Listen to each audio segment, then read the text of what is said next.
Shalom Bapak Ibu yang diberkati Tuhan, senang kembali saya bisa menyapa Anda di hari ini. Firman yang akan saya bagikan adalah mengapa ada kalanya seorang ibu menangis. Saudara, ini tentu menjadi sebuah pertanyaan bagi kita yang tidak pernah memahami dunia wanita.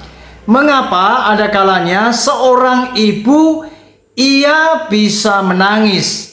Tahukah Anda bahwa wanita itu diciptakan Tuhan, di mana wanita itu memang ditentukan untuk menjadi makhluk hidup yang menerima sesuatu.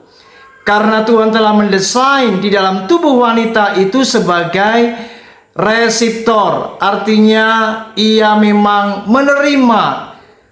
Dan itu sebabnya ketika wanita ada kalanya ia mengalami berbagai macam tekanan, beban yang berat.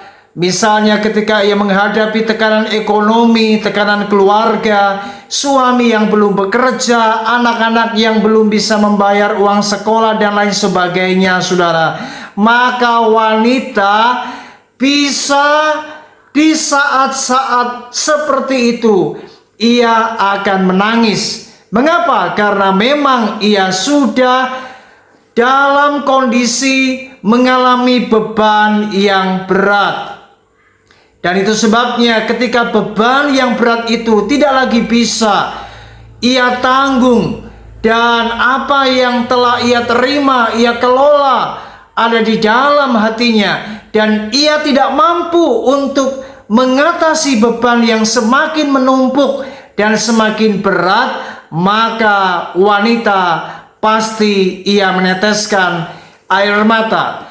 Mari kita lihat 1 Samuel pasal yang pertama ayat yang ke-6. Firman Tuhan berkata, 1 Samuel pasal yang pertama ayat yang ke-6, tetapi madunya selalu menyakiti hatinya supaya ia gusar, karena Tuhan telah menutup kandungannya. Ayat 7, demikianlah terjadi dari tahun ke tahun, setiap kali Hana pergi ke rumah Tuhan, Penina menyakiti hati Hana sehingga ia menangis dan tidak mau makan. Anda lihat di sini, ada seorang wanita di Alkitab, bagaimana Hana mengalami tekanan yang sangat berat karena ia mengalami bagaimana kandungannya tertutup dan ia menerima penghinaan dari si Penina. Inilah yang terjadi ketika seorang wanita ia mengalami beban yang berat, maka ia pasti akan menangis. Nah, kemudian saudara, ada kalanya seorang ibu bisa menangis karena ia menerima apa yang namanya perlakuan yang kasar, menerima perlakuan dari anak-anaknya yang berkata sangat tidak pantas, kasar kepada dirinya.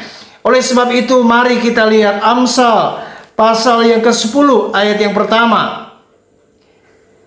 Anak yang tidak mendatangkan sukacita kepada ayahnya, tetapi anak yang bebal adalah kedukaan bagi ibunya. Saya ulangi, anak yang bijak mendatangkan sukacita kepada ayahnya, tetapi anak yang bebal adalah kedukaan bagi ibunya. Ada anak-anak yang bebal, saudara.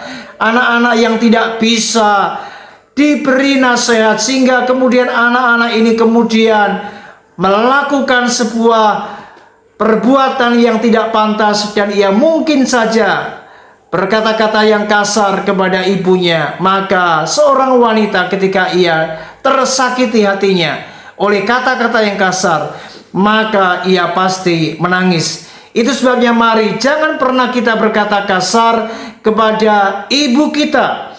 Kolose pasal yang ketiga ayat yang kelima, firman Tuhan berkata, karena itu matikanlah dalam dirimu segala sesuatu yang duniawi, yaitu percabulan, kenajisan, hawa nafsu, nafsu jahat, dan juga keserakahan yang sama dengan penyembahan berhala. Semuanya itu mendatangkan murka Allah atas orang-orang yang durhaka. Ayat 7, dahulu kamu juga melakukan hal-hal itu ketika kamu hidup di dalamnya. Tetapi sekarang, ayat 8, buanglah semuanya ini, yaitu marah, geram, kejahatan, fitnah, dan kata-kata kotor yang keluar dari mulutmu. Kata-kata kotor di sini dipakai kata dalam bahasa aslinya adalah kata-kata yang kasar. Mari saudara, berlakulah yang baik kepada ibu kita.